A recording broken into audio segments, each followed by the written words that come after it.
오늘 여호수아서 1장 10장 1절에서 11절 말씀 통해서 하나님이 싸우신 전쟁이라는 제목으로 같이 은혜 나누기 원합니다. 먼저 오늘 말씀의 내용을 살펴보면 이제 기브온 족속이 여호수아 이스라엘 백성들에게 항복한 화친한 일로 말미암아 이 예루살렘 왕 아도니세덱이 바로 이 기브온 사람들을 반역한 것으로 가나안 땅에 이제 그 모든 족속들을 향해서 등을 돌린 그것을 이제 핑계 삼아서 이제 이 기브온 족속을 치게 되어집니다. 자, 기브온 족속들은 그 공격당한 것을 여호수아 이스라엘 백성들에게 가장 먼저 알리게 되어지고 속히 올라와 도와달라라고 이렇게 요청을 하게 되어졌는데 그 전쟁은 기브온과 여호수아 이스라엘 군대와 또 예루살렘 아도니세덱이 주도한 기브온 다섯 족속들의 전쟁이었었지만 실제적으로 하나님께서 싸우신 전쟁이었습니다. 그 전쟁이 어떻게 하나님이 도우셨고 또 기브온 족속들을 통해서 하나님이 보여주신 은혜가 무엇일까요? 오늘 말씀 내용에서 보면 먼저 이제 기브온 족속들이 오늘 말씀에 하나님의 도우심을 받는 하나님의 은혜로 이들이 구원함을 받는 그 역사에 대해서 말씀을 해주고 있습니다. 예루살렘 왕 아도니세덱은 기브온이 이제 이스라엘 백성들에게 항복하게 되어졌을 때 오늘 말씀에서 보니까 기브온은 큰 성이었다. 아마도 여리고 성보다는 작았지만 아이 성보다는 좀 큰. 그래서 오늘 말씀에서 보니까 왕이 세워질 만한 그런 성이었습니다. 그래서 이 예루살렘 왕 아도니세덱이 이 기브온 족속들을 심판하고자 이 예루살렘은 왕의 나라였었어요. 기브온보다 더 큰 그런 군세를 가지고 있었는데 확실하게 심판하기 위해서 예루살렘 왕 아도니세덱이 주변의 다섯 족속들과 더불어서 이 기브온에게 전쟁을 그 반역한 것에 대해서 바로 이제 공격하게 되어집니다. 그 밤에 이제 이스라엘 백성들 향해서 기브온 왕이 구원해 달라라고 이렇게 요청을 하게 되어지는 이런 모습을 보게 되어집니다. 그 요청에 여호수아와 그 이스라엘 백성들 어떻게 보면 속임을 당해 가지고 기브온 족속들을 그냥 놓아두었는데 종과 노예 삼아 놓았는데 이제 전쟁이 벌어졌을 때 여호수아와 이스라엘 백성의 입장에서 보았을 때에는 어차피 속여서 우리가 이제 구원해 준 것이고 그냥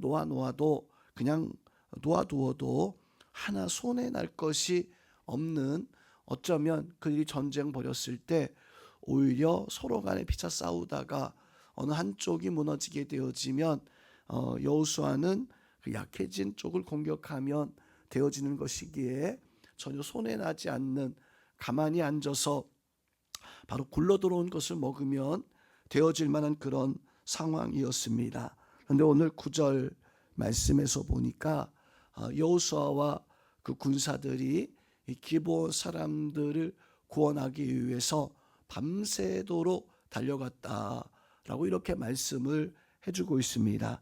자, 이스라엘 백성들이 있었던 길갈과 기브온까지의 거리는 한 40여 킬로 정도 되어지는 거리였다라고 합니다. 그 40여 킬을 밤새도록 달려가서 바로 이제 강행군을 함으로 말미암아 예루살렘 왕 아도니세덱과 전쟁을 벌였다라고 하는 이 말씀이 주고 있는 의미가 무엇일까요? 자, 기브온 족속의 어떤 마음 심정으로 살펴본다면 과연 여호수아가 우리 도와주러 올라올 것인가? 우리가 그들을 속여 먹었는데 혹 그들이 우리를 속이지 아니할까라고 하는 그런 염려 걱정이 생길 수 있을 것입니다. 그러나 우리는 오늘 이 말씀 속에서 하나님의 언약, 하나님의 약속의 신실함을 다시 한번 깨달아야 됩니다. 어제 말씀에서도 이 기본 족속을 심판하지 아니하고 하나님의 성전에서 물을 깃고 또 나무를 이제 패는 그러한 종으로, 어찌 보면 종이지만 하나님의 성전에서 일하게 되어지는 어떤 복이었었어요. 그 복을 더하신 하나님이 오늘 말씀 속에 이 기본 족속들을 구원해내는 그 역사를 보면, 기본 족속들은 우리를 과연 여호수아가 도와줄까? 이스라엘 백성들이 우리를 구원해 줄까? 그런데 오늘 말씀 9절에서 이 백성들이 밤새도록 달려온 거예요. 전혀 지체하지 아니하고 달려와서 기본 족속을 구원해내는 그 모습을 보니까 이것은 하나님의 약속의 신실함의 역사를 우리에게 바로 보여주고 있습니다. 사람과 사람의 계약에서는 혹 내가 손해나지 않는다면, 혹 내가 그 일이 오히려 나한테 이익이 되어진다면 등을 돌리고 그것을 깨버리게 되어지는, 그것이 어쩌면 우리의 모습일 수도 있습니다.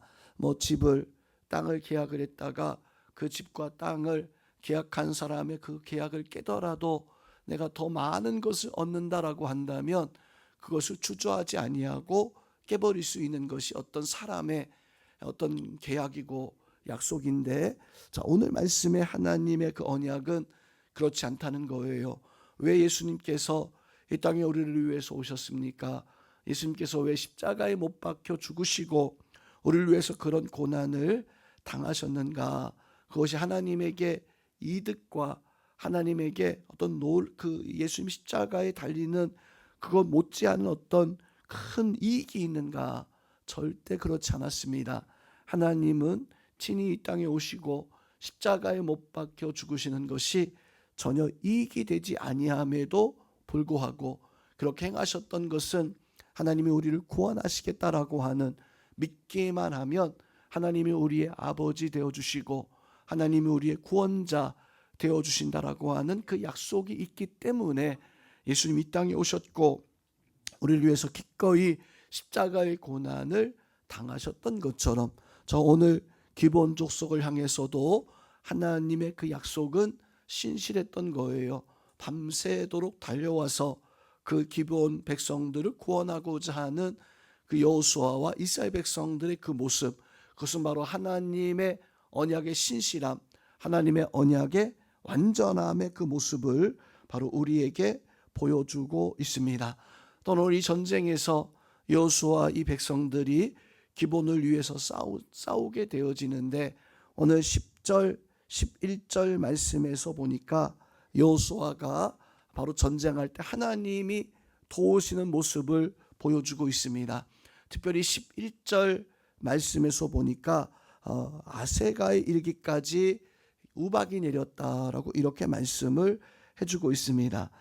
이제 기본 족속들이 전쟁에서 밀려서 예루살렘 왕 아도니세덱이 전쟁에 밀려서 도망을 칠 때 하나님께서는 그 도망가는 사람들 위에 큰 우박을 내리게 하셔서, 오늘 말씀에서 보니까 아세가 골짜기예요. 그 골짜기까지 우박을 내려서 하나님이 이 예루살렘의 5 족속을 심판하시게 되어지는데, 11절 마지막 말씀 속에서 이렇게 말씀합니다. 그들이 죽었으니 이스라엘 자손의 칼에 죽은 자보다 우박에 죽은 자가 더 많았다. 자, 이 말씀의 의미가 무엇입니까? 바로 칼에 의해서 죽은, 그것도 역시 하나님이 전쟁에서 승리하게 하신 역사였었지만 그 뒤에 우박에 의해서 죽은 자가 더 많았다라고 하는 것은, 이 전쟁은 바로 하나님이 행하신 하나님의 전쟁이었다. 하나님이 구원하신 하나님의 큰 역사와 도움으로 함께 하시는 그 역사였었다. 자, 우리는 어떤 세상의 일을 당할 때 걱정하고 염려하기도 합니다. 믿음의 사람, 하나님께서 우리와 함께 한다는 믿음 가지고 살아갈 때 하나님이 능히 우리의 삶 속에 역사하시고 우리를 도우시는 하나님의 그 은혜가 있음을 우리는 믿고 나아가는 그런 심령들이 되셔야 됩니다. 특별히 우리가 하나님의 약속을 믿고 하나님을 위해서 달려간다면 그 싸움은, 그 영적 전쟁은 바로 내가 하는 것이 아니라 하나님이 하는 것이다 라고 하는 그 믿음 가져서 하나님이 함께 하실 때 내 힘으로 감당할 수 없는 것 하나님이 능히 행하시고 예수님께서 우리의 대장 되어 주셔서 능히 승리하게 하시는 역사, 그 은혜가 바로 우리 가운데 있습니다.